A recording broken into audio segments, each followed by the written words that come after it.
This is the instruction video for the digital color wheel. So you go to this assignment here and you can download the PDF. Click on that and we'll look over the instructions here.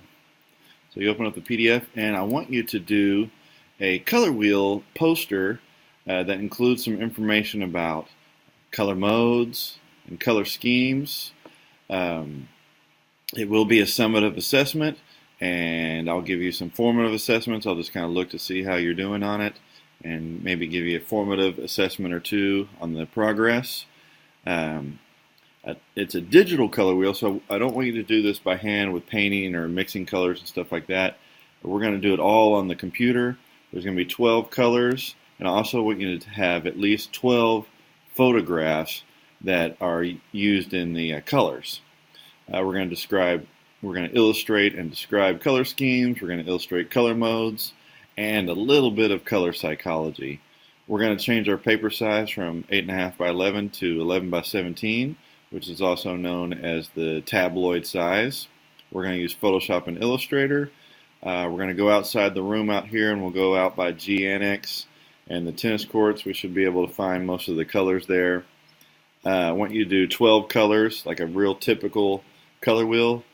We'll illustrate primary, secondary, and tertiary. You're going to label everything. Label everything. I'm going to show you how to do clipping mask. If you already know how to do layer mask, if you've been in one of my classes before, you could use that as well for your found object photography. We're going to illustrate RGB, CMYK, HSB color modes.